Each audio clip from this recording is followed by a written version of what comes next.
सुस्वागतम आणि नमस्कार. मी डॉक्टर वैभवी महेश वागचौरे हॅलो डॉक्टरच्या आजच्या कार्यक्रमात आपल्या सगळ्यांचं मनापासून स्वागत करते.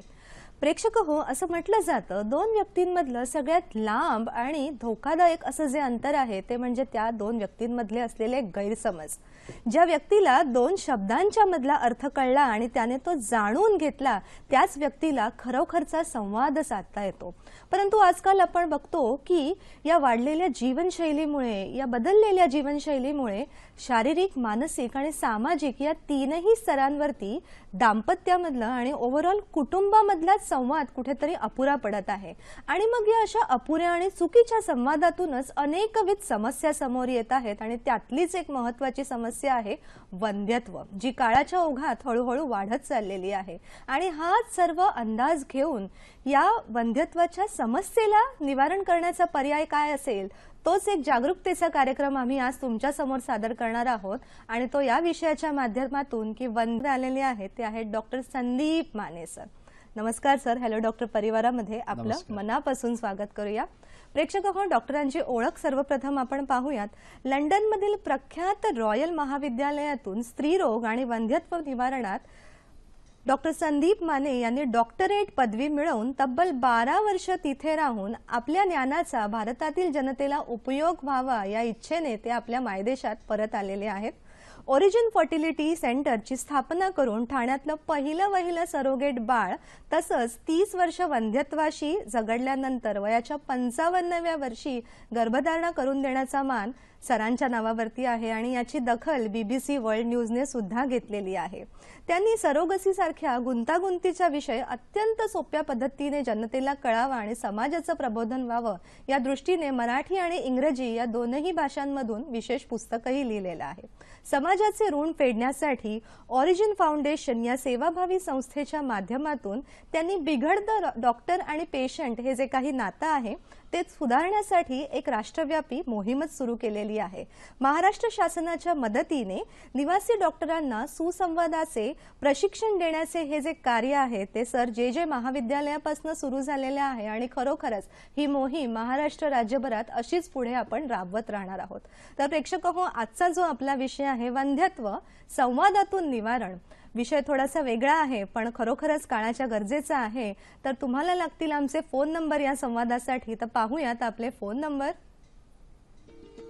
022 हा कोड नंबर आहे. फोन नंबर 24908050 तसंच 249880 आणि 50. प्रेक्षक हो, आपला प्रश्न हा आजच्या विषयाला अनुसरून असू दे तसेच आपल्या टीव्ही संचाचा आवाज मात्र बंद ठेवा जेणेकरून तुमचा प्रश्न थेट आमच्या सोबत येईल. तसंच ही जी जागरूकतेची चळवळ आम्ही सुरू केलेली आहे त्याच्यासाठीची जी फेसबुक लिंक आहे ती आम्ही कार्यक्रमाच्या दुसऱ्या ब्रेक नंतर आणि शेवटी पुन्हा एकदा दाखवणार आहोत. त्याची आपण सगळ्यांनी खरोखरच नोंद करून घ्यावी. तर प्रेक्षक हो, हा जो सध्याचा ज्वलंत विषय आहे की वंध्यत्वाचं प्रमाण वाढत चाललेलं आहे. तर हे का बरं वाढत आहे आणि कशा पद्धतीने आपण याला पुढे सामोरं जाऊन एक यशस्वी उपचारांचं मार्गदर्शन घेऊ शकतो याच संदर्भातला एक विशेष व्हिडिओ आम्ही तुम्हाला कार्यक्रमाच्या सुरुवातीलाच दाखवणार आहोत. तर पाहूयात या विशेष व्हिडिओमध्ये काय मार्गदर्शन आहे ते.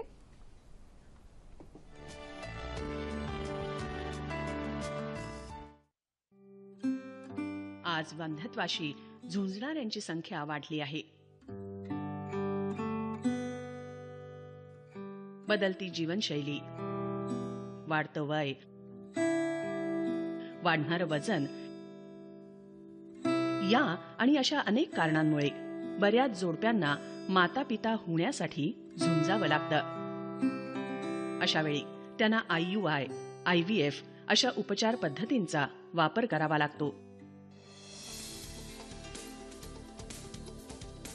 गर्भ तयार करण्यासाठी एका अत्याधुनिक प्रयोगशाळेचा वापर केला जातो.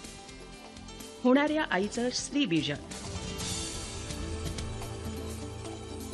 आणि बाबांचे शुक्राणू घेऊन त्याचा गर्भ तयार केला जातो आणि तो तयार केलेला गर्भ एका डिशमध्ये 3 दिवस ठेवला जातो आणि त्यानंतर तो मातेच्या गर्भाशयामध्ये सोडला जातो. गर्भाशयामध्ये गर्भ सोडल्यानंतर 15 दिवसांनी रक्त तपासणी करून गर्भ गर्भाशयात रुजला आहे की नाही हे तपासलं जातं. या व्हिडिओतून सर आपल्या लक्षात आलेलं आहे की खरोखरच हे कला आणि विज्ञान या दोघांचा समवेत संयोग घेऊनच ही चिकित्सा पुढे जाते.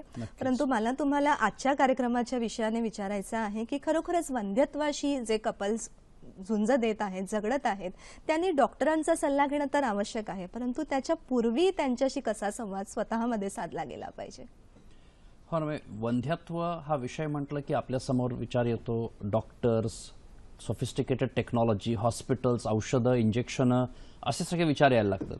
पण सगळ्यात महत्त्वाचा विषय असतोय तो संवादाचा. म्हणजे ज्या दिवशी एका जोडप्याला लक्षात येतंय की प्रेग्नन्सी घडत नाही आहे, आपण एक पेशन्स ठेवून 4-6 महिने दिले आहेत, त्यावेळेला त्या दोघांनी एकमेकांमधला जो संवाद जो आहे तो तिथे साधणं खूप गरजेचं राहतं. एकमेकांना समजून घेणं, सपोर्ट करणं, तिथून खरी सुरुवात झालेली आहे. आणि तेवढ्यातच काही वेळेला प्रेग्नन्सी घडून जाते आणि त्या संवादाला एक वेगळं महत्त्व येतं. नाही घडली तरी ते दोघं एकमेकांना सपोर्ट करून स्ट्रॉंग होत आहेत.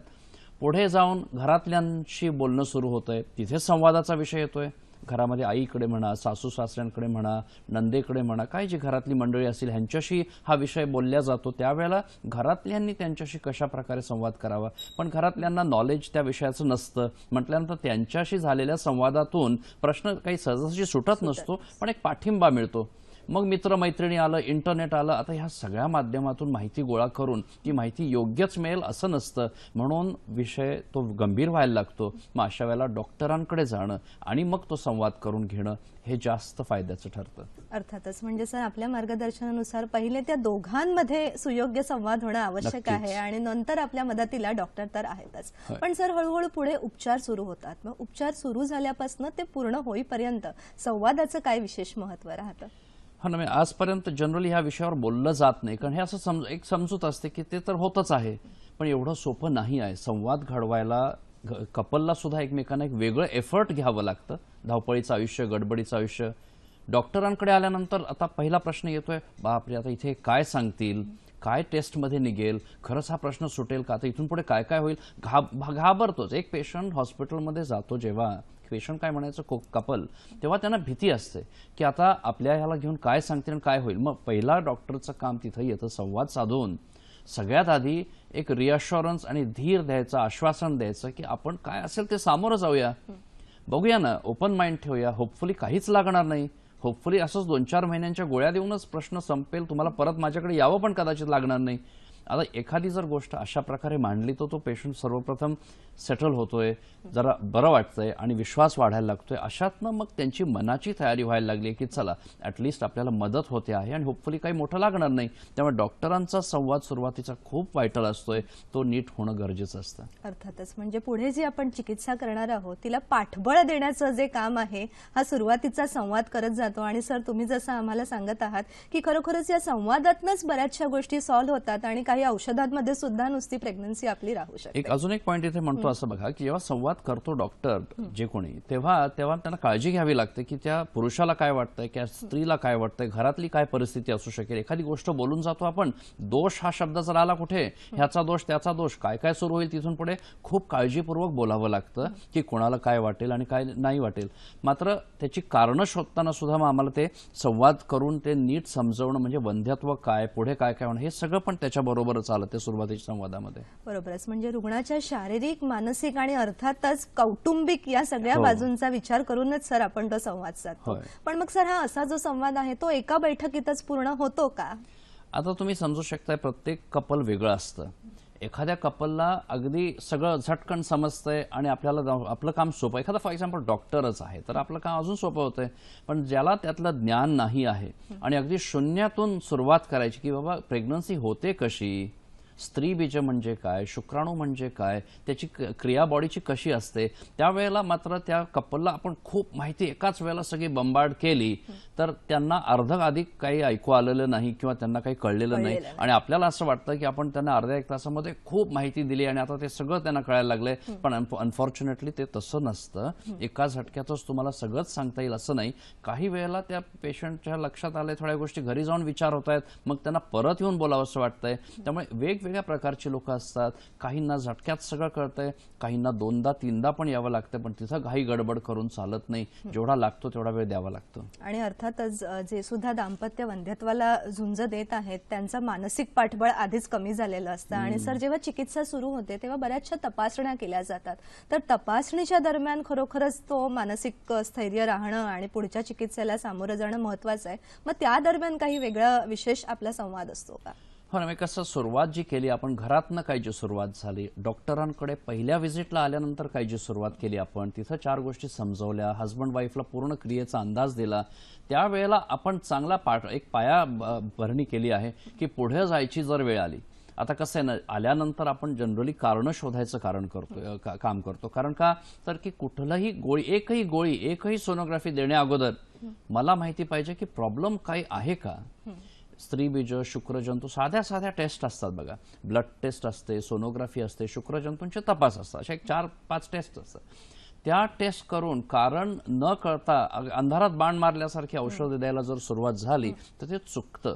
मग आता ह्यांना आधी मनाची तयारी करावी लागते की टेस्ट म्हणजे काय. तर इथे एक स्लाइड घेतो बघा मी पटकन, इफ यू डोंट माइंड. ह्या स्लाइडमध्ये असं आहे की इथं आपण हस्बंड आणि वाईफच्या टेस्ट घेतल्यात बघा. आता हस्बंडच्या टेस्ट ब्लड आणि सिमेंट टेस्ट, वाईफच्या टेस्ट खाली आहेत, त्या आहेत ब्लडच्या आणि सोनोग्राफीच्या. काही वेळेला पुढे जाऊन लॅप्रोस्कोपीचाही विषय येतो. पण ह्या टेस्ट समजवण्याचं महत्वाचं काम असतंय.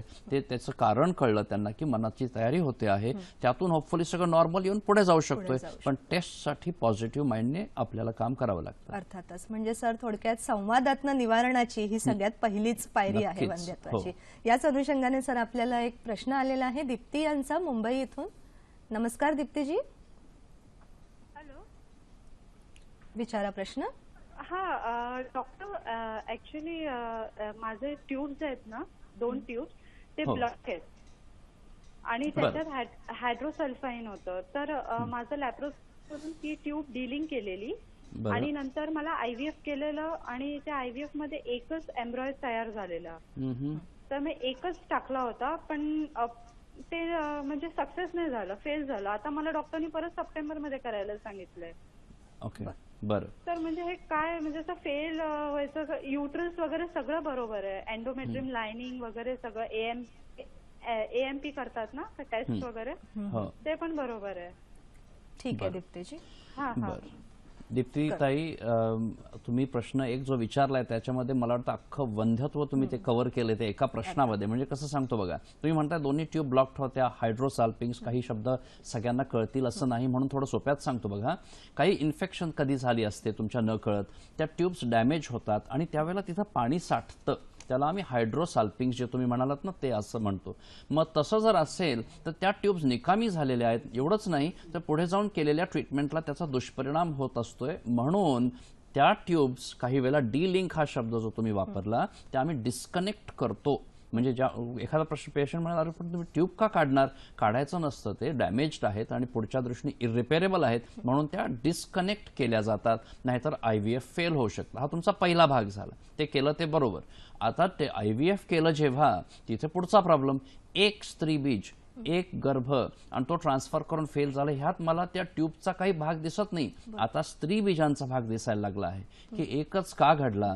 मग एक घडल्यानंतर जर फेल झालाय तर आपली काळजी तिथे वाढली आहे. स्त्री बीज तुम्ही म्हणताय AMH व्हॅल्यू केली आणि ती नॉर्मल होती, मग स्त्री बीजांवर शंका नाही असं नसतं. सगळ्याच काही टेस्टच आपल्याला सगळं सांगत नाहीत. पण ते एक स्त्री बीज, एक शुक्राणू, एक गर्भ आणि फेल हे सांगतंय की तिथं वेगळा विषय आहे. त्यामुळे परत करण्याची वेळ आलीच आहे अनफॉर्च्युनेटली दीप्तीताई. पण तो विषय समजून, आता इथे संवादाचा विषय आला, ह्या सगळ्याच गोष्टी जर आपण मनापासून समजून जर हे असे निर्णय पुढचे घेत गेलो तर मनाची तयारी चांगली होते आणि पुढच्या ट्रीटमेंटमध्ये धैर्य वाढतं आणि मग तसं पुढे जाऊन सक्सेस कधी ना कधी एक दिवशी हाताशी येऊन जातं. त्यामुळे मनाची तयारी होणं आणि त्यातनं तो आशावाद जनरेट होणं हे पूर्ण चिकित्सेचंच मुळात यशाचं कारण असू शकतं. प्रेक्षक हो, पुढच्या ज्या काही ट्रीटमेंट आहेत तिथे संवादाचं कुठे कुठे महत्व आहे आणि काय महत्व आहे ते सुद्धा आम्ही तुम्हाला सांगणार आहोत एका विशेष टिपसह. त्यामुळे या ब्रेक नंतर लगेचच पुन्हा भेटूया हॅलो डॉक्टर मध्ये.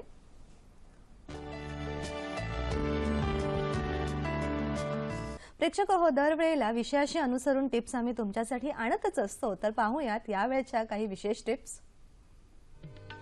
सुरक्षित लैंगिक संबंधामुळे वंध्यत्व टाळता येऊ शकते. धूम्रपान, दारू आणि मानसिक ताणतणाव टाळावा. वंध्यत्वाशी झुंजताना जोडप्याने आपलं लग्न टिकवण्याची खबरदारी घ्यावी. आता पुन्हा आपल्या मुख्य संवादाच्या विषयाकडे वळूया. सर, चिकित्सेत जसं जसं पुढे जातो, पहिली पायरी IUI या ट्रीटमेंटच्या दरम्यान या संवादाचं कसं महत्त्व आपण साधतो? आपण म्हटलं मगाशी की जेव्हा वंध्यत्व येतंय असं जर फिलिंग आलंय तर ते हजबंड वाईफ एकमेकांशी संवाद साधतात. बाहेर पडून डॉक्टरांकडे आल्यानंतर डॉक्टरांना सर्वप्रथम संवाद साधून त्यांना रिअश्युअर करावं असं वाटतं की त्यांचं एक ध्येय वाढवावं. ते करून टेस्ट करायला आपण त्यांना संवाद करून समजवण्यात आलंय. आणि एवढं करून पहिले 2, 4, 6 महिन्यांचे साधे उपचार जर झाले आहेत आणि तेवढ्याने जर आपलं काम नाही झालंय तर मात्र आता संवाद परत सुरू व्हावा लागतोय. कारण पुढच्या टप्प्याला, कुठलाही टप्पा ओलांडून पुढच्या टप्प्याला जायची जेव्हा वेळ येते तेव्हा संवादानेच त्या मनाची तयारी होते आणि विश्वास वाढवता येतो. आता तुम्ही IUI हा विषय घेतला, ही एक पुढची पायरी आहे. साध्या गोळ्या देणं, सोनोग्राफ्या करणं ह्यात काही मोठं नाही. बऱ्याच जणांचे प्रश्न तिथेच संपतात. अनफॉर्च्युनेटली पुढे जायला लागलं तर IUI हा जो प्रकार असतो त्याबद्दल माहिती द्यावी लागते. म्हणजे काय की त्याची का वेळ आली आहे हे, आणि असं काही सगळ्याच वेळेला हे कराच किंवा करूच नका असं नसतं. त्यामुळे आपण जेव्हा मांडतो हा विषय कोणासमोर तेव्हा त्यांना ते आपण समजवतोय की ही वेळ आली आहे, तुम्हाला हे करायला आता फायद्याचं आहे, पण होईलच असं पण नाही. मग त्याला आपण समजावं लागतं की पर्सेंटेज काय असतो, मग तर फेल झालं तर काय, एकदा व्हायला लागतंय, दोनदा नाही तर कसं ना. आपण हे नाही संवाद केलाय, IUI ला सुरुवात झाली आहे आणि 1 महिना झाला, 2 महिने झाले, 3रा 4था महिना आणि पेशंट विचार करेल काय चाललंय, हे होत का नाही आहे, हे मला असं नव्हतं माहिती. मग गैरसमज व्हायला लागतात, विश्वास तुटायला लागतोय. त्यामुळे IUIच्या सुरुवातीला एक वेगळा संवाद साधून त्याची विशेष माहिती ती दिली. त्यासाठीच काय टेस्ट ट्यूब, बेबी आणि सगळंच काही पुढचं बोलावं लागतंय असं नाही. पण IUI म्हणजे काय आणि त्याची आपल्यावर वेळ का आली आहे हे मात्र समजवणं महत्वाचं आहे. अर्थातच IUI म्हणजे काय आणि त्याची काय वेळ आली हे जर रुग्णाला समजलं आणि मानसिक पाठबळ वाढलं आणि त्यातून जर पुढे सर काही कारणांमुळे जर ते IUI अयशस्वी ठरलं आणि पुढचे जे उपचार आहेत की दुर्बिणीतून ऑपरेशन करणं असा जो पुढचा भाग येतो, मग जर ही वेळ आली तर काय संवाद आपल्याला साधणं आवश्यक आहे तेव्हा? हो, तुम्ही म्हणताय जसं की पुढे पुढे पुढे पुढे जसं जायला लागतंय तसं तो संवाद साधून त्या प्रत्येक विषयाची पेशंटला माहिती देणं. कारण सगळंच काही त्यांना स्वतःहून नाही कळणार आहे. IUI करताना पण इथे एक स्लाइड बघूया. IUI करतो आपण 2दा 3दा कधी 4दा, आणि जर तसं करून प्रश्न सुटला नसेल तर तुम्ही म्हणताय तसं दुर्बिणीचा तपास बघा. इथं लॅप्रोस्कोपी, हिस्ट्रोस्कोपी जे सेंटरला लिहिलं आहे तो एक दुर्बिणीचा तपास असतोय.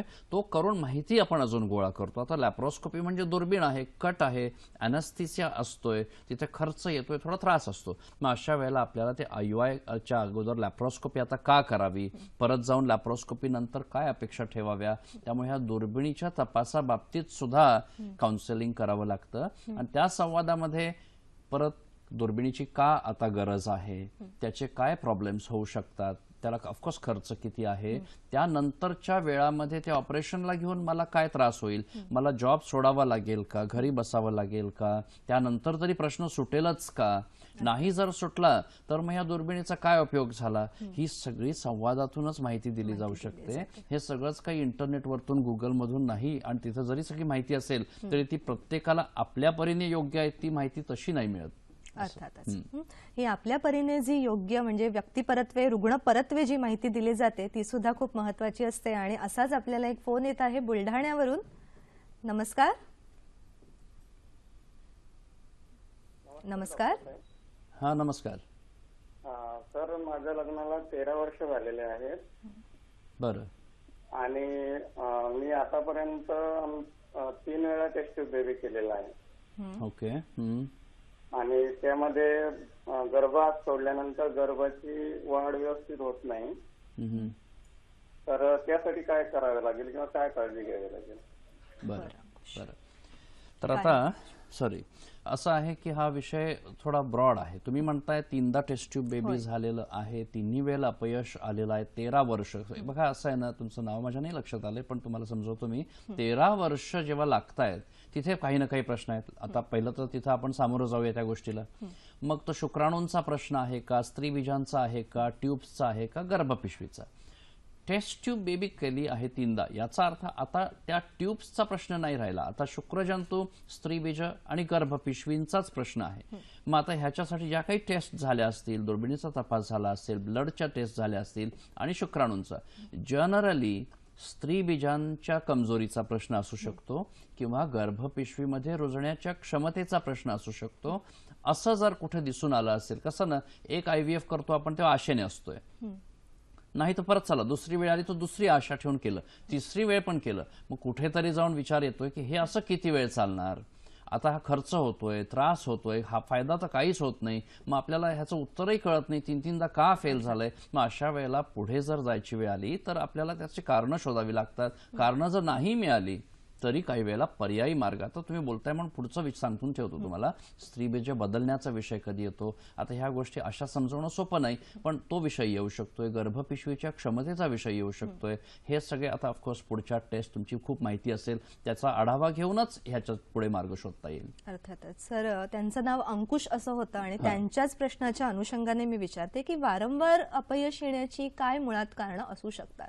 हो, आता अंकुश साहेबांनी जे सांगितलं ते टेस्ट ट्यूब बेबीच्या फेलियरचं आलं. आपण मगाशी IUIचं बोलत होतोय, तिचं थोडं बोलतो. IUIचं फेलियर पण कधी ज्या वेळेला 3-3, 4-4दा येतं तेव्हा कदाचित 5व्यांदा सुद्धा होऊ शकेल असं असू शकतं, पण एक 3-4चं प्रमाण ओलांडल्यानंतर लोक कंटाळतात, थकून जातात आणि मग म्हणतात सर बास झाला, आता हे होऊ शकतं म्हणून 4दा केलं, आता नको, आता काहीतरी टेस्ट करा. मग काय करायला, आम्ही ते दुर्बीण जेव्हा करतो ना, तिथे अशा काही गोष्टी दिसतात ज्या सोनोग्राफीत आधी दिसलेल्या नसतात. म्हणजे काय की एखादी ट्यूब कुठेतरी चिटकलेली असते किंवा एंडोमेट्रियोसिस म्हणून एक प्रकार असतोय, TB सारखा आजार कधी असू शकतोय. अशी बरीच कारणं असतात जी सुरुवातीला आपल्याला कळलेली नसतात, म्हणून त्या कारणांमुळे वारंवार फेल होत असतं. मग ती कारणं जेव्हा दिसतात त्याला आपण उपाय काही करतो आणि मग परत छोटे प्रयत्न करायचा प्रयत्न करतो, जे परत 3-4 IUI केले, समजा त्यातूनही झालं तर होतो ना, प्रश्न सुटतो. काही वेळेला नाही सुटला आणि तिथूनही पुढे जावं लागतं. मग अशी आता अंकुश साहेब म्हणाले जसं, मग टेस्ट ट्यूब बेबीची वेळ येते, तिथं आपण मनाच्या तयारीने गेलोय, मग 3-3दा फेल झालंय,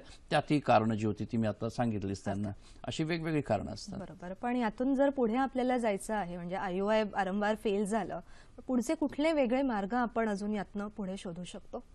हो, म्हणजे आता IUIला एक प्रमाण असतं आणि कुठल्याही कपलला ह्या ट्रीटमेंटमधनं जाताना एक सहनशीलता असते, एक लिमिट असतं आणि त्याचा आपण समज ठेवूनच काम करायचं असतं. जेव्हा आपण हा संवादाचा विषय करतोय बघा, तेव्हा एकाची मानसिक तयारी चांगली होत असते आणि टेस्ट केल्या, IUI 3-4 केले, दुर्बिणीचं ऑपरेशनही झालं, परत जाऊन 2-3 IUI झाले, मग मात्र आता कोणी कितीही मनाने स्ट्रॉंग असेल, कितीही समजुतीने काम करत असेल, कितीही पैशाने स्ट्रॉंग का असेनात, तिथे ती लिमिट येते की नाही, मला आता हे असं सहन होतंय, सर बघा आता काहीतरी दुसरं बोला, आता हे नको. मग त्यावेळेला आपल्याला न आवडून, पहिलं सगळ्यात आधी म्हणतो काहीही आवडत काहीच नाही आहे ह्यातला आपल्याला, पण आवडण्याचा विषय नाही आहे, हा निसर्गाचा एक प्रॉब्लेम असतो, त्याला सामोरं जाण्याचा भाग आहे. मग मनाच्या तयारीने जेव्हा जातो तर पुढचं पाऊल IVFच असतंय, टेस्ट ट्यूब बेबीच असतंय. आणि आतापर्यंत आपण काय जे बोललो आहोत ते IVF न लागावं, IVF अवॉइड करता यावं, कारण तिथं तरी कुठं गॅरंटी आहे. त्यामुळे आपल्याला IVF अवॉइड करता आलं तर योग्यच, नाही तर मग IVF. अर्थात. सर, आता IVF कडे जेव्हा आपण पाऊल उचलतो IUI फेल झाल्यानंतर, तेव्हा मग संवादाचं रूप थोडंसं बदलतं का किंवा काही विशेष होतं इथे? हो ना, IVFचा जेव्हा विषय येतो तेव्हा आता ही एक स्लाइडची मदत घेतो बघा इथे, की पेशंटला पहिलं प्रथम समजावं लागतंय IVF म्हणजे काय. त्याच्यात 2 प्रकार असतात, IVF आहे आणि ICSI आहे. आणि त्या पहिल्या स्लाइडमध्ये ते तुम्ही दिसते त्या डिशमध्ये शुक्राणू आणि स्त्रीबीज एकत्र आहेत आणि प्रेग्नन्सी नॅचरली घडते आहे. व्हेअरएज त्या दुसऱ्यामध्ये ICSI मध्ये जे दिलंय तिथं ती निडल स्त्रीबीजात टाकण्यात आली आहे आणि त्या निडलमधनं एक शुक्रजंतू स्त्रीबीजामध्ये सोडण्यात आलेला आहे. अशा प्रकारे ही प्रेग्नन्सी घडवली जाते. एका प्रकारे तुम्ही म्हणाल कृत्रिमरित्या होतं आहे, पण हे सगळं एका पेशंटला नुसतंच इंटरनेट आणि गुगल सारखं, मी गुगल का बोलतोय कारण आजकाल ते आहेच लोकांना, डॉक्टरनी काही जरी सांगितलं तरी आय एम शुअर घरी जाऊन प्रत्येकाला ते आपण व्हेरीफाय करू, चेक करू, आणखी नॉलेज घेऊ. त्यामुळे तिथे हे सगळं तसं त्या प्रकारे समजतंच असं नाही. त्यामुळे IVF ची वेळ आली की IVF म्हणजे काय आणि स्पेसिफिकली काय काय त्रास होऊ शकतील, फायदे तोटे दोन्ही गोष्टी आणि फायनान्शियल पैशाचा काय जो भाग असेल हे सगळं डिस्कस केल्याशिवाय IVFच्या मार्गाला जाणंच अयोग्य आहे. अयोग्य असेल. म्हणजे या सगळ्या ज्या लहान किंवा मोठ्या या सगळ्या गोष्टींचा विचार करूनच आपण त्या मार्गावरती जाऊ शकतो. सर, यामध्ये पुढची एक लेवल येते की एक डोनर आपल्याला घ्यायला लागतो. म्हणजे कपलसाठी खूप डिफिकल्ट असतं हे समजून घेणं, पण मग ती गरज कधी लागते? आता आपण म्हणतोय IVF, मगाशी अंकुश साहेबांनी सांगितलं 3दा IVF फेल झालं आणि आता त्या अगोदरच्या ज्या ताई होत्या, दीप्तीताई म्हणाल्या होत्या काय जे की एकच गर्भ मिळाला होता.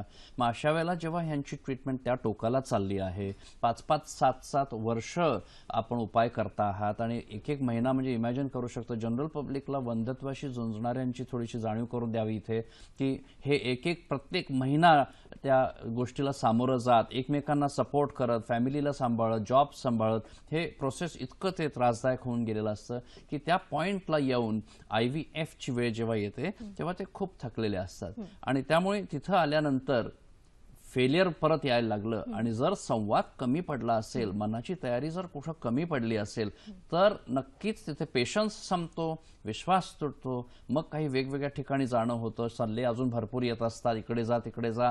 मग काही वेळेला मार्ग सोडून भटकायला लागतो आपण. मग त्यात काही 1-2 वर्ष जातात. मग नंतर परत लक्षात येते बापरे नुकसानच चाललंय, वय वाढतंय. मग परत आपण जेव्हा रुळावर येतोय तेव्हा पुढचं काय पाऊल असतं ते कठीण असतं. कारण IVF मध्ये प्रश्न जनरली सुटू शकतो असं आपलं असतं, एकदा नाही तर 2दा नाही तर 3दा. मात्र त्या पॉइंटला आल्यानंतर पेशंट म्हणेल बास झालं सर, आता मला नको हे असं, आता एकतर आपण दुसरं काहीतरी करा नाही तर आम्ही थांबतो. मग त्यावेळेला आपल्याला पेशंटला असं समजावं लागतं की थांबाल तरी चालेल, मग थांबून आपण तसे हॅपी व्हाल का? थांबून प्रश्न सुटत असतात, आपण कशाला हे सगळं केलं असतं? दत्तक घेणं हाही एक मार्ग असतो अशा वेळेला, पण हे टोकाचे 2 मार्ग आहेत म्हणून काही वेळेला ते लोकांना नाही पटत. मग ते मधला मार्ग असतो तो एक डोनेशन असतोय, स्त्रीबीज बदलून, कारण उपाय नसतो, स्त्रीबीजांना आपल्याला नव्याने चांगलं करता येत नसतं. अर्थातच. म्हणजे हा जेव्हा पुढच्या लेवलला त्या कपलला समजावणं आणि डोनेर घेण्यासाठी मदत करणं हा खूप महत्वाचा रोल सर आपल्याकडे राहत असेल. प्रेक्षक हो, याच अनुषंगाने आणि एक प्रश्न आहे आपल्याला मंगल यांचा, बुलढाणा येथून. नमस्कार. हॅलो. बोला मंगलजी. हॅलो. हा नमस्कार, मंगल बोला. हा, मला आहे ना ताई, पाळी येते महिन्यात पण जास्त जात नाही. बर. आपलं वय किती मंगला? वय 23 आहे. 23 आहे. काही बरं मंगलताई, आता तुम्ही म्हणताय एवढ्या यंग एजला पाळी व्यवस्थित नाही आहे असं जे म्हणताय, तर त्याची 2 कारणं असतात बघा. सगळ्यात महत्वाचं एक, जर की हॉर्मोन्सचा बिघाड बॉडीमध्ये जर असेल तर ते हॉर्मोन्स कमी पडू शकत असतील, ज्याला टेस्ट असतात, ब्लड टेस्ट करून हे कळत असतंय. आणि तसं जर असेल तर हॉर्मोन्स देऊन पाळी वाढते आहे का हे बघणं असतंय. कारण गर्भपिशवीमध्ये लाइनिंग जेव्हा डेव्हलप होते तेव्हा तिथून जी लाइनिंग पडून जाते महिन्याअखेरीस त्याला पाळी म्हटलं जातं. आता हे हॉर्मोन्स मात्र मेंदूत येत असतात. थोडंसं तुम्हाला आता त्याची माहिती सांगतो. तर ते मेंदूतनं येणारे हॉर्मोन्स कमी पडले तर काही वेळेला गर्भपिशवीची लाइनिंग चांगली होत नाही आणि म्हणून पाळी येत नाही.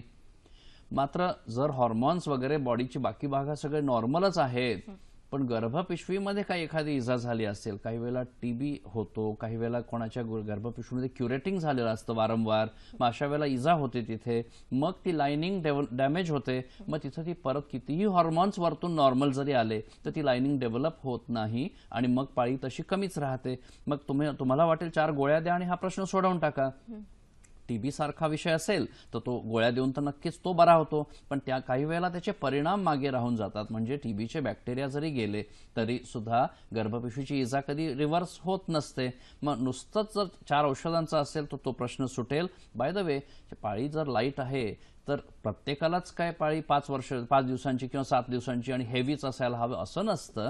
आणि कमी जरी असेल तरी ते तुमच्यासाठी नॉर्मल असू शकेल आणि त्यातूनही काही प्रॉब्लेम येईलच असं नाही आहे. सो हे मात्र तुमचे डॉक्टरच तुम्हाला नीट सांगू शकतील पुढचं. अर्थातच मंगलजी, आपल्या डॉक्टरांशी व्यवस्थित सुसंवाद करून आपण ते प्रॉब्लेम समजून घेऊ शकता. प्रेक्षक हो, अजूनही या असिस्टेड रिप्रोडक्शनचे काही विषय आहेत आणि त्या विषयांवरचा विशेष संवाद आपण साधणार आहोत. तसंच एका छोटीशी महत्वाची टिप सुद्धा तुम्हाला दाखवणार आहोत, परंतु या छोट्याशा विश्रांतीनंतर. लगेचच भेटूया हॅलो डॉक्टर मध्ये. प्रेक्षक हो, खरोखरच संवादातून निवारण करण्याची ही एक मोहीमच आम्ही सुरू केलेली आहे आणि याबद्दलची जर आपली काही मतं असतील तर ती मांडण्यासाठी आम्ही तुम्हाला एक विशेष लिंक दाखवत आहोत. ती सर्वप्रथम पाहूयात. आपली लिंक आहे www.facebook.com/theoriginfoundation आणि हा कोड सुद्धा आहे आपला.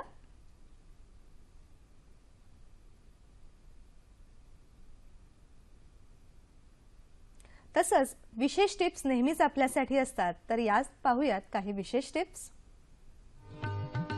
वंध्यत्वाशी झुंजणाऱ्या जोडप्याला मित्रपरिवार आणि नातेवाईकांच्या सकारात्मक पाठिंबा आणि संवाद यांची खूपच गरज असते. संवादामुळे मनाची तयारी चांगली होते आणि योग्यरित्या उपचारांची सुरुवात देखील होते. एक डोनर बद्दल सर आपण माहिती घेत होतो, तर अजून काही महत्त्वाची माहिती या संदर्भात आम्हाला मिळेल? हो, आपण तो एक डोनेशनचा विषय मगाशी असा बघितला की वारंवार IVF फेल झाल्यानंतर असे विषय पुढे येतात. आता आपण त्या बाबतीत थोडं अजून बोलणं गरजेचं आहे, कारण काही लोकांना हा कळणार नाही विषय की म्हणजे काय. आता आपल्याला स्वतःच्या स्त्रीबीजांनी शुक्राणूंनी घडवायची आहे स्वतःची प्रेग्नन्सी, नो डाऊट, पण ते जर घडत नाही आहे तर पुढे जाऊन अशा मार्गांचा आपल्याला पेशंट समोर एक पर्याय ठेवावा लागतो की हे किती वेळ आपण करत राहणार. आणि त्यातून मगाशी एकदा आपल्याला कोणी सांगितलं की एकच गर्भ तयार झाला, त्यामुळे तिथे लक्षात आलं होतं की स्त्रीबीजांची कमजोरी असू शकते, मे बी गर्भ पण कमजोर, म्हणून IVFचा सक्सेस रेट कमी. मग IVF म्हणजे सोपी ट्रीटमेंट नसते, इंजेक्शन्स असतात, खर्च असतोय, त्रास. मग हे जर एकदा दोनदा तीनदा फेल झाला तर डोनर हा विषय जेव्हा आपल्याला त्यांच्या समोर मांडावा लागतोय, खूप सहनशीलतेने छानपणे तो सेन्सिटिव्हली इनफॅक्ट तो असा मांडावा लागतो. नाही तर काय होतं ना, आपण जर म्हटलं आता तुमच्याने नाही होणार आणि आता आपल्याला बाहेरून, तर ते एखाद्याला खूप रूढ वाटू शकतं आणि तो माणूस उठून निघून जाऊ शकतो आणि म्हणेल नाही बाबा मला असं परत काहीच करायचं नाही. त्यामुळे ते छानपणे मांडता येणं, संवाद साधून पेशंटला समजावणं, कराच असं नाही, पण हा पर्याय आहे. शेवटी आमचं काम असतंय माहिती देणं, मेडिकल इन्फॉर्मेशन आणि केलेल्या ट्रीटमेंटचा अर्थ पेशंटला समजावणं, पण निर्णय शेवटी स्वतः पेशंटनेच घ्यायचा असतोय आणि तो निर्णय घेताना लागणारी माहिती देणं खूप गरजेचं असतं. त्यामुळे एक डोनरच्या वेळेला पेशंटला जो निर्णय घ्यावा लागतो आहे तो खूप मोठा निर्णय आहे. एकट्याचा निर्णय नाही, हस्बंड वाईफ येतात, परत परिवाराचा विषय येतोय. त्या वेळेला मग आपल्याला डोनर म्हणजे कसं असतं, कोण असतात ह्या स्त्रिया, त्यांच्या काय टेस्ट होतात, मग पुढे जाऊन बेबी कसं असेल, आमच्यासारखं दिसेल का, हे मग आमच्या बर्थ सर्टिफिकेटवर मग कोणाकोणाला सांगावं लागेल, असे खूप प्रश्न पेशंट समोर असतात. पण मी एकच म्हणेन, जर छान संवाद साधला आपण, छानपणे हे सगळी माहिती दिली तर अगदी योग्य डिसिशन्स घेतात. अगदी गावातल्या खेड्यातला अनएज्युकेटेड माणूस सुद्धा तो निर्णय घेऊ शकतो आणि ते निर्णय छान ठरतात आणि पुढे जाऊन ते सगळे हॅपी पण होतात, हेही म्हणायला हवं. पण ते संवादाशिवाय नाही होणार. खरोखरच सर आपण म्हटल्याप्रमाणे हा विषय थोडासा हळवा आहे, परंतु तो एक्सपर्टनेच पेशंटला कम्युनिकेट करणं खूप महत्वाचं आहे आणि त्यातनंच हा सुसंवाद पुढे घडत जातो. सर, स्त्री आणि पुरुष या एकाच नाण्याच्या दोन बाजू आहेत असं सुद्धा म्हटलं तरी चालेल. आपण आता एक डोनेशन बद्दल बोललो, पण हे स्पर्म डोनेशन जे असतं त्याविषयी काही थोडक्यात माहिती देऊ शकतात का? हो ना, आता एखादी प्रेग्नन्सी घडत नसेल तर जनरली आपल्या समाजामध्ये स्त्रियांकडेच बघितलं जातं आणि हे थोडंसं चुकीचं आहे. समज येणं गरजेचं आहे बऱ्याच लोकांना की पुरुषांचे पण प्रश्न असतात आणि स्त्री आणि पुरुषांचे दोघांचेही असू शकतात. त्यामुळे प्लीज त्या पुरुषांच्या टेस्टचं महत्त्व, काही वेळेला पुरुष करायलाच तयार नसतात टेस्ट, ते खूप रिलक्टंट असतात, मग ते चुकतं. कारण अंधारात राहून फक्त स्त्रियांना गोळ्या देणं, इंजेक्शनं देणं, सोनोग्राफ्या करणं तेही चुकतं. त्यामुळे शुक्राणूंचा प्रॉपर तपास झाल्याशिवाय पुढे जायचं नसतं. आता तिथे शुक्राणू नॉर्मलही असतील तर ठीकच आहे, साधी ट्रीटमेंट. जर कमी असतील, काही मोटिलिटी म्हणा, संख्या कमी आहे, तर काही ट्रीटमेंटच्या मार्गाने पुढे जाता येतंय. पण समजा काहीच शुक्राणूच नाही आहेत, शून्य, तर अशा वेळेला दोन मार्ग असतात. एक, बायोप्सी केली आणि त्यातून मिळवले तर आपल्याला टेस्ट ट्यूब बेबीने प्रेग्नन्सी तरी घडवता येते. पण जर बायोप्सीमध्ये पण नाही मिळत आहेत, बॉडीमध्ये त्याचं प्रोडक्शनच होत नसेल जर, तर मात्र मग ते बाहेरनं घेणं. आता एका पुरुषासाठी हा एक मोठा विषय येतो, पण त्यांना हे परत नीट समजवायला लागतंय की ही आपल्याला काही आवडायची गोष्ट नाही आहे. पर्याय दोनच, थांबायचं, काहीच नाही करायचं, किंवा काही अवेलेबल दुसरे मार्ग आहेत ते घ्यायचे. बऱ्याच वेळेला ते 99% ते लोक तयार होतात अगदी आनंदाने. हस्बंड वाईफ ऑफकोर्स घरी जातात, डिस्कस करतात, सगळा विषय समजून घेतात आणि मग येऊन त्याला होकार दिला जातो आणि मग ते आपण पुढे जातो त्यांच्या मनाप्रमाणे. अर्थातच सर, यातून तुमच्या ओव्हरऑल बोलण्यातनं असं लक्षात येते की पर्याय आहेत. असिस्टेड रिप्रोडक्शन मध्ये किंवा वंध्यत्वाशी झुंजणाऱ्या कपलमध्ये खूप पर्याय आहेत, परंतु ते समजून घेणं आणि समजावून सांगणं इथेच मुख्य गुपित धरलेलं आहे. अजून एक फोन आहे सर आपल्याला, राजेश यांचा. नमस्कार.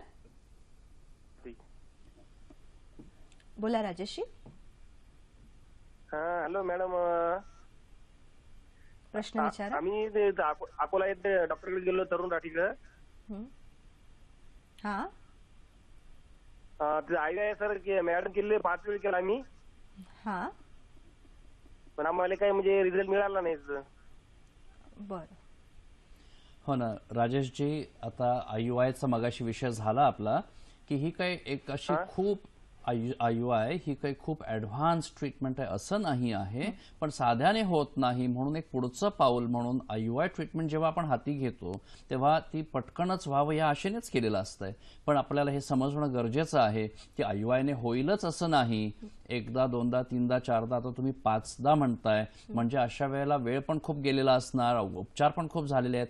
मग कारण काय हे आपण मगासपासून जे बोलतोय ते जर आपल्याला स्पष्ट कळू शकलं तर मग IUIला पुढे तसं अजून नेणं योग्य आहे का अयोग्य आहे हे ठरवण्याची वेळ येते अशा वेळेला. मग तुम्ही म्हणाल IUI 5 वेळा झालंय, माझ्या एका कोणा मित्राचं 8व्यांदा झालं. होऊ शकतं, पण मग त्या 8व्याला जाईपर्यंत त्यांनी मनं तयार केली, खंबीर राहिले, 6वी 7वी पण फेलियर सहन केली, मग कुठे 8व्यांदा झालं. मग 8व्याला पण समजा नाही झालं तुम्ही पुढे जाऊन, मग तुम्ही म्हणाल हे कशाला 8 वेळा केलं. आता प्रॉब्लेम काय होतोय, जे काही व्हायचं ते वेळच सांगत असते. सगळ्याच गोष्टी काय आपल्याला आज बसूनच नाही कळणार की तुमच्या 5व्या IUI नंतर 6व्याला होऊ शकतंय का 7व्याला होऊ शकतंय. हे मनाच्या पूर्ण तयारीने खंबीरपणे तुम्ही आणि डॉक्टर एकत्र मिळून काम करणं आहे. आणि झालं तर सगळ्यांना आनंद आहे, नाही झालं तर मग ठीक आहे, चला मग आपण पुढचं पाऊल घेऊया अशा मनाच्या तयारीने. तुमच्या बोलण्यातनं थोडीशी निराशा जाणवली मला, पण तसं काही गरजेचं नाही. बघा, सगळ्यांनी चांगल्या परीनेच प्रयत्न केले आहेत, नाही झालंय तर पुढे जायची वेळ आली आहे. अर्थात म्हणजे सर, डॉक्टर आणि पेशंटने एकत्र येऊन काम करण्याचे हे सगळे काही विषय आहेत. सर, पुढचा एक आपण विषय ऐकतो बऱ्याचदा की सरोगसी. तर सरोगसीचा पर्याय कधी सुचवला जातो ते जाणून घ्यायला आवडेल आम्हाला.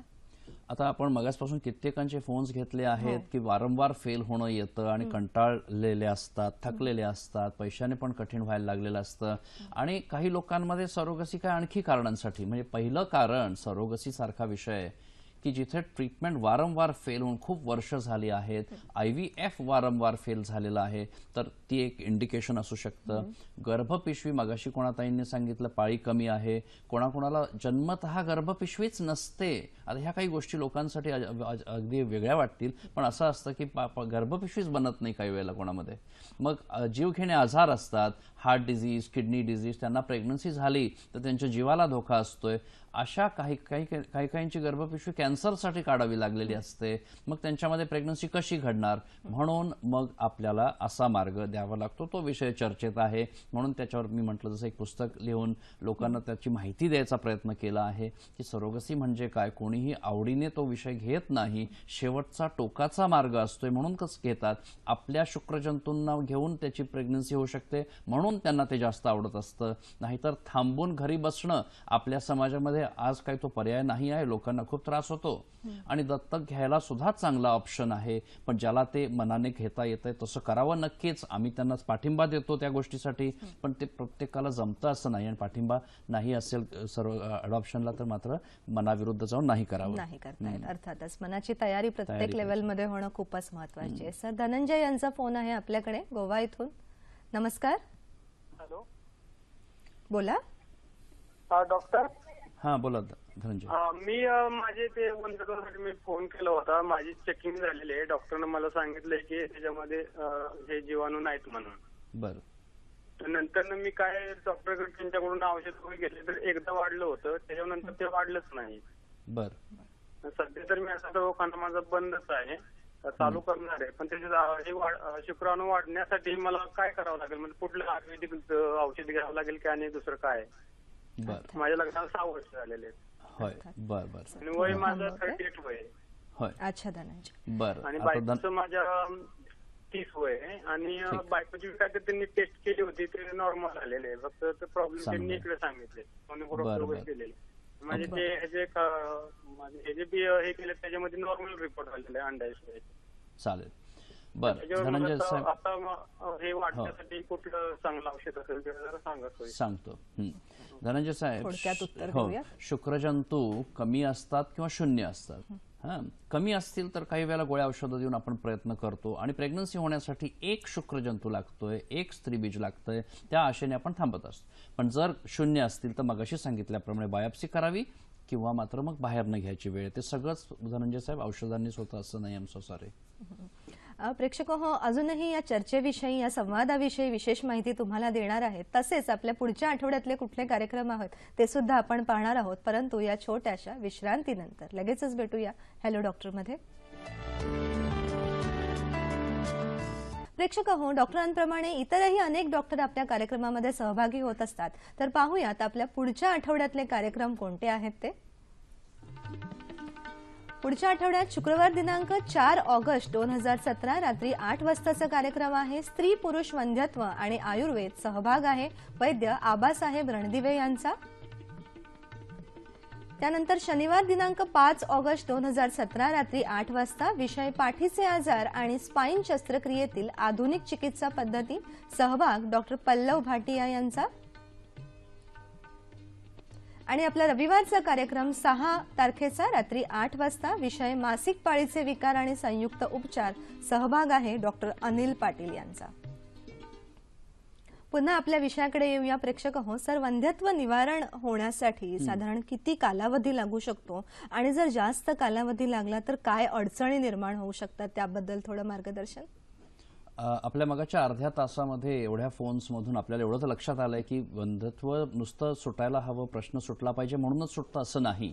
आणि ऑफकोर्स पहिल्याच महिन्यात सुटू शकतंय, कधी 5 वर्ष लागू शकतात, एखाद्याचा प्रश्न 10 वर्षांनी पण कदाचित सुटला नसेल, असं ह्या प्रॉब्लेम आहे.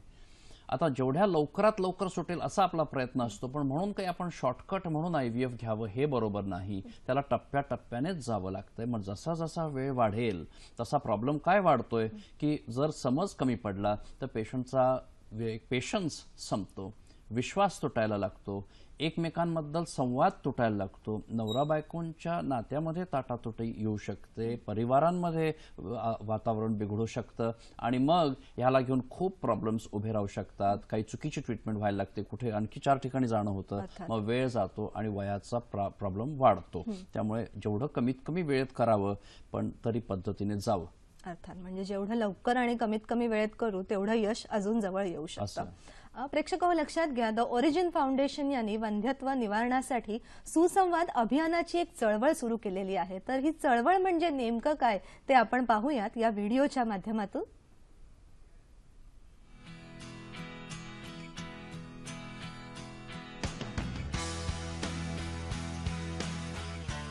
समाजासाठी काहीतरी केलं पाहिजे या भावनेने ओरिजिन फाउंडेशनचे अध्यक्ष डॉक्टर संदीप माने यांनी वैद्यकीय शिक्षण विभागाचे मंत्री माननीय गिरीश महाजन साहेब यांच्या मार्गदर्शनाखाली आणि डॉक्टर प्रवीण चिंगारे साहेब संचालक वैद्यकीय शिक्षण महाराष्ट्र राज्य यांच्या सहकार्यानं निवासी डॉक्टरांसाठी सुसंवाद अभियानाची सुरुवात सर जे समूह रुग्णालयापासून केली. त्याला 200हून अधिक निवासी डॉक्टरांचा प्रतिसाद मिळाला. भविष्यातील संवेदनशील डॉक्टर घडवण्यासाठी ओरिजिन फाउंडेशन या सेवाभावी संस्थेनं महाराष्ट्र शासनाच्या मदतीने राज्यव्यापी चळवळ सुरू केली आहे. सर, व्हिडिओ पाहून खरोखरच खूप छान वाटलं आणि सर्वात प्रथम चळवळ सुरू केल्यासाठी तुमचे मनापासून आणि आमच्या टीमकडनं आभार मानते. परंतु ही चळवळ सुरू करण्यासाठी आपली मुळात काय भावना होती ते जाणून घ्यायला आवडेल आम्हाला. आपण आज विषय जो घेतलाय संवादातून निवारण, तुम्हाला लक्षात येते की डॉक्टर आणि पेशंटमध्ये केवढा संवादाचा विषय असतो. आणि माझ्या लक्षात आलं, इंग्लंडमध्ये जेव्हा मी होतो खूप ह्या बाबतीत आम्हाला प्रशिक्षण दिलं गेलं आणि त्यातून मी एक वेगळाच डॉक्टर व्हायला लागलो. 12 वर्षांच्या तिथल्या माझ्या कालावधीनंतर भारतात परत आल्यानंतर जे काही मला दिसायला लागलं की डॉक्टर आणि पेशंटमध्ये एक दुरावा यायला लागला. आणि हल्ली तर आपण भरपूर काही ऐकलं.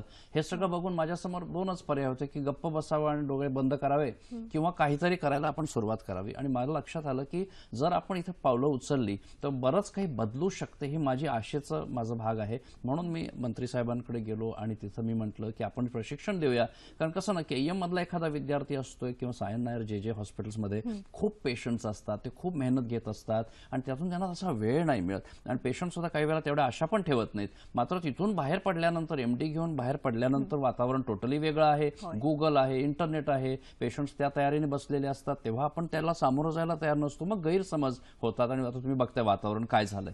म्हणून हे प्रशिक्षण घेतलंय की आपल्या ह्या छान डॉक्टरांना, जगातले बेस्ट डॉक्टर्स, आम्हाला इंग्लंडला अमेरिकेला जायला परीक्षा द्याव्या लागतात की तुम्ही कसं बोलताय पेशंटशी, दाखवा बघू, जमत असेल तरच आमच्याकडे तुम्हाला जॉब देतो आम्ही. मग ही वेळ आमच्यावर का आली? आपणच आपले डॉक्टर एवढे चांगले करूया की ते जगात जाऊन आपलं नाव अजून खूप मोठं करतील, ती आपल्याकडे क्षमता आहे. सर, खरोखरच खूप छान वाटतंय एक डॉक्टर म्हणून हा व्हिडिओ पाहणं आणि आमच्या सगळ्या प्रेक्षकांच्या माध्यमातून हा व्हिडिओ पाहणं. खूपच मोठी एक चळवळ आपण सुरू केलेली आहे. अजूनही थोडीशी माहिती तुमच्याकडनं हवी आहे की जर संवाद नसेल तर काय होतं, पण तत्पूर्वी प्रेक्षक हो, तुमच्यासाठी आणलेला आहे आरोग्य सल्ला. आजचा आरोग्य सल्ला पाहूयात. संतुलित आहार आणि नियमित व्यायाम यामुळे मासिक पाळीत नियमितता राहण्यास मदत होते. स्त्रियांचे वजन वाढल्याने हॉर्मोन्स बिघडून वंध्यत्व येऊ शकते. पुरुषांमधील जास्त वजन किंवा लठ्ठपणामुळे शुक्राणूंची संख्या कमी होऊ शकते. योग्य वयात उपचारांची सुरुवात करणे आवश्यक आहे. वय वाढत गेले की स्त्रीबीजांची क्षमता कमी होत जाते. प्रेक्षक हो, तसंच या चळवळीत आमच्यासोबत सहभागी होण्यासाठी आणि आपली मतं व्यक्त करण्यासाठी पाहूयात फेसबुकची लिंक www.facebook.com/theoriginfoundation आणि हा कोड सुद्धा आहे.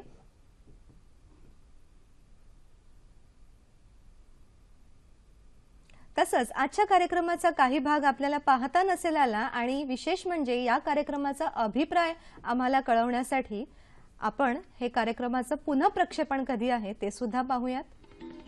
सोमवार दिनांक 14 ऑगस्ट 2017 सकाळी 9 वाजता. विषय अर्थातच वंध्यत्व, संवादातून निवारण. सहभाग डॉक्टर संदीप माने. तसंच आजच्या या विशेष कार्यक्रमाचा अभिप्राय आमच्यापर्यंत येण्यासाठी आणि इतरही डॉक्टरांचा संपर्क आम्हाला व्हावा यासाठी पाहूयात आमचा पत्ता. निर्माती हॅलो डॉक्टर, दूरदर्शन केंद्र, पांडुरंग बुतकर मार्ग, वरळी, मुंबई 400030. ईमेल ॲड्रेस आहे hellodoctor@gmail.com. तसंच फेसबुक आणि युट्यूबच्या लिंकवरून सुद्धा तुम्ही आमच्याशी संपर्क करू शकता. सर, आता तुम्हाला विचारायचं आहे, जर हा संवाद नसेल तर काय होऊ शकतं?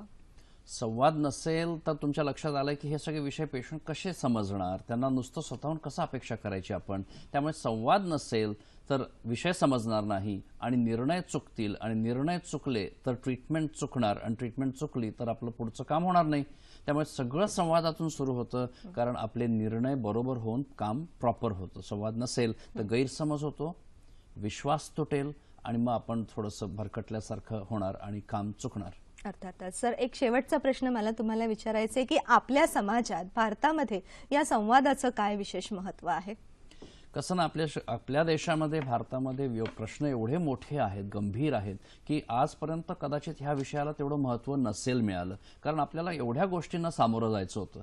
पण वेळ आली आहे, काळ बदलला आहे, आपल्याला मोठे मोठे प्रॉब्लेम सोडवायला आता जमतं आहे आणि आपल्याकडे रिअलायझेशन आहे, जग छोटं झालंय, कम्युनिकेशन वाढल्यामुळे आता संवादाचं महत्त्व सगळीकडे आलंय आणि आपण ते प्रशिक्षण देऊन पुढे आणणार आहोत. समाजाने सगळ्यांनी त्यात आपल्याला सहकार्य करावं.